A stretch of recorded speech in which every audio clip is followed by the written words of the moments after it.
మంచి మంచి రెసిపీస్ కోసం చెర్రీ షెఫ్ ఛానల్ని సబ్స్క్రైబ్ చేసుకోండి. ఈరోజు మీకు నేను 4 విధాల శాండ్విచ్ని తీసుకొచ్చాను. ఈ శాండ్విచ్ రెసిపీస్ అన్నీ కూడా చాలా సింపుల్, ఇంటర్లింక్డ్ అనమాట. చాలా చిన్న చిన్న మైన్యూట్ చేంజెస్ చేసుకుని దీన్ని ఎంతో వర్సటైల్గా మీరు ప్రజెంట్ చేయొచ్చు. అలాగే దీని టేస్ట్ కూడా మీరు ఎంజాయ్ చేయొచ్చు. అయితే ఇందులో ఒక విషయం గమనించాలి, నేను రా వెజిటేబుల్స్ లాంటివి తీసుకున్నాను. సహజంగా రా వెజిటేబుల్స్లో న్యూట్రియంట్స్ లాంటివి ఎక్కువ ఉంటాయి.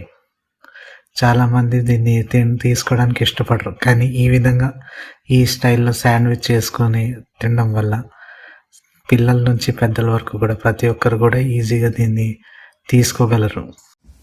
మెడిటేరియన్ స్టైల్లో డ్రెస్సింగ్ ఎలా చేసుకోవాలో నేను ఇప్పుడు చెప్తాను. చిన్న బౌల్ తీసుకోండి.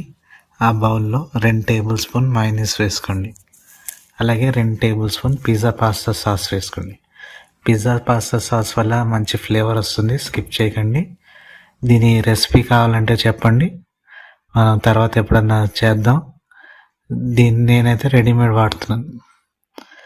అలాగే ఇందులో 1/2 teaspoon basil, 1/2 teaspoon oregano, అలాగే 1/2 టీ స్పూన్ పార్స్లీ, అలాగే ఒక చిటికెడు.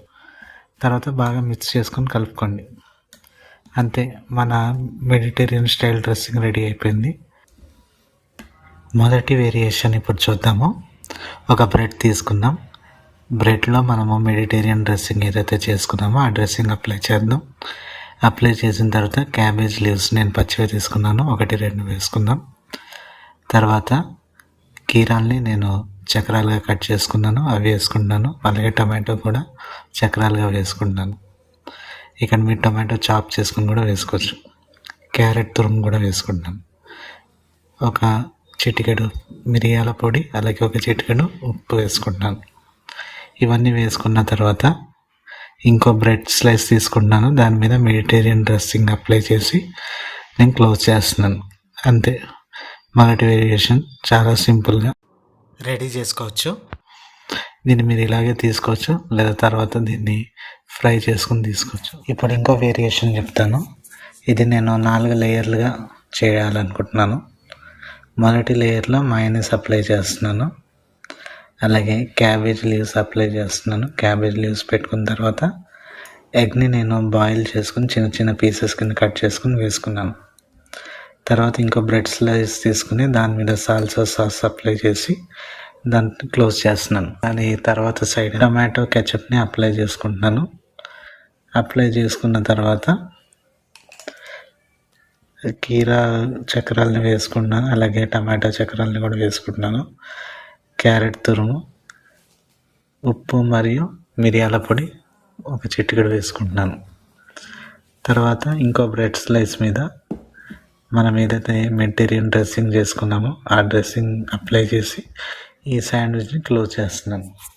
ఇది సెకండ్ వేరియేషన్. ఇప్పుడు మూడో వేరియేషన్ ఎలా చేయాలో చూద్దాం. ఒక లేయర్ తీసుకోండి బ్రెడ్, దాని మీద మన మెడిటేరియన్ డ్రెస్సింగ్ స్ప్రెడ్ చేయండి. ఒక క్యాబేజ్ లీఫ్ తీసుకోండి, అలాగే కుకుంబర్ కట్ చేసుకుని వేసుకోండి. అయితే కుకుంబర్ ఆప్షనల్. అలాగే ఎగ్ని కట్ చేసుకుని వేసుకోండి. టమాటో రౌండ్స్ వేసుకోండి. క్యారెట్ తురుము వేసుకోండి. అలాగే ఉల్లిపాయలను చిన్న కట్ చేసుకుని వేసుకోండి.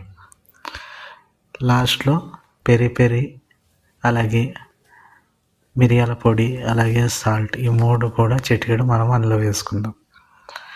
ఈ 3 వేసుకుని శాండ్విచ్ని ఇంకో స్లైస్ని సాల్సాతో మనం క్లోజ్ చేసుకుందాం. అంతే, సింపుల్గా peri-peri flavoured Mediterranean sandwich ready అయిపోతుంది. ఇప్పుడు 4వ వేరియేషన్ అమెరికన్ స్టైల్ని. ఇది నేను కొంచెం ఫ్యూజన్ శాండ్విచ్ అనమాట ఇది.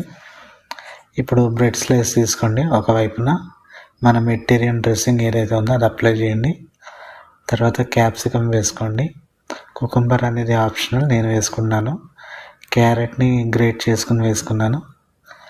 ఆనియన్ వేసుకోండి, ఆనియన్ స్కిప్ చేయకండి. కొద్దిగా పెప్పర్, కొద్దిగా సాల్ట్, క్యాబేజ్ లేదా లెటస్ లీవ్స్ అప్లై చేసుకోండి. ఆ తర్వాత లాస్ట్లో ఇంకో బ్రెడ్ స్లైస్ తీసుకొని దాని మీద మెడిటేరియన్ డ్రెస్సింగ్ అప్లై చేసి క్లోజ్ చేసుకోండి. మన 4th వేరియంట్ కూడా రెడీ అయిపోతుంది. ఇప్పుడు మనం శాండ్విచెస్ని మనం ఎలా ఫ్రై చేయాలో చూద్దాము. ఒక ప్యాన్ తీసుకోండి, ఒక టేబుల్ స్పూన్ బటర్ వేసుకోండి. బటర్ని మొత్తం ప్యాన్ అంతా కూడా అప్లై చేయండి. అప్లై చేసిన తర్వాత మన శాండ్విచ్ని నెమ్మదిగా తీసుకొచ్చి ఆ ప్యాన్ మీద పెట్టండి. మీడియం ఫ్లేమ్లో 2 నుంచి 3 నిమిషాలు మ్యాక్సిమం, అంటే 2 నుంచి 3 నిమిషాలు. ఈ మధ్యకాలంలోనే శాండ్విచ్కి ఇంకో వైపున మనము బటర్ అనేది అప్లై చేసుకుందాం. అప్లై చేసుకున్న తర్వాత 2-3 మినిట్స్ అయిపోయిన తర్వాత శాండ్విచ్ని మనం టర్న్ చేసుకుందాం. టర్న్ చేసేటప్పుడు జాగ్రత్తగా వీడియోలో ఎలా చేసానో ఆ విధంగా చేయండి. టర్న్ చేసుకున్న తర్వాత ఈ పక్క కూడా ఒక 2-3 నిమిషాలు కుక్ అవనివ్వండి. అయితే గుర్తుపెట్టుకోండి, స్టార్టింగ్లో 2-3 నిమిషాలు పడుతుంది మీడియం ఫ్లేమ్లో. అయితే పెనం అనేది హీట్ అయ్యే కొలది ఫాస్ట్గా అయిపోతుంది. అంతే. ఈ విధంగా చేసినట్లయితే ఎంతో క్రిస్పీగా వస్తాయి, మాడిపోకుండా చాలా టేస్టీగా ఉంటాయి. ఇప్పుడు శాండ్విచ్ స్లైసింగ్ ఎలా చేయాలో చూద్దాం. జనరల్గా మనం వెజిటేబుల్స్ కట్ చేసినట్టు కట్ చేసాం అనుకోండి, మొత్తం స్పిల్ అయిపోయి శాండ్విచ్ పాడైపోతుంది. వీడియోలో చూపించిన విధంగా ప్రెస్ చేస్తూ కట్ చేసినట్టయితే ఈజీగా కట్ అవుతారు అనమాట. బిగినర్స్ కూడా చాలా ఈజీగా చేసుకోగలరు. చూసారా, మనం చాలా సింపుల్గా కొన్ని ఐటమ్స్ తీసుకున్నాము, అవి కూడా పచ్చివి తీసుకున్నాం. పచ్చి వాటిలో న్యూట్రియంట్స్ ఉంటాయి కాబట్టి నేను పచ్చివి తీసుకోవడం జరిగింది. అయితే ఈ విధంగా చేసి పెట్టినట్లయితే చిన్నపిల్లలు కూడా ఎంతో ఇష్టంగా తింటారు. ఆ విషయంలో నాది గ్యారంటీ. చాలా సింపుల్ రెసిపీ. మీకు అవకాశం ఉంటే ట్రై చేయండి. ట్రై చేసాక ఎలాగొచ్చిందో కామెంట్ చేయండి. బాగా కుదిరితే సబ్స్క్రైబ్ చేసుకోండి.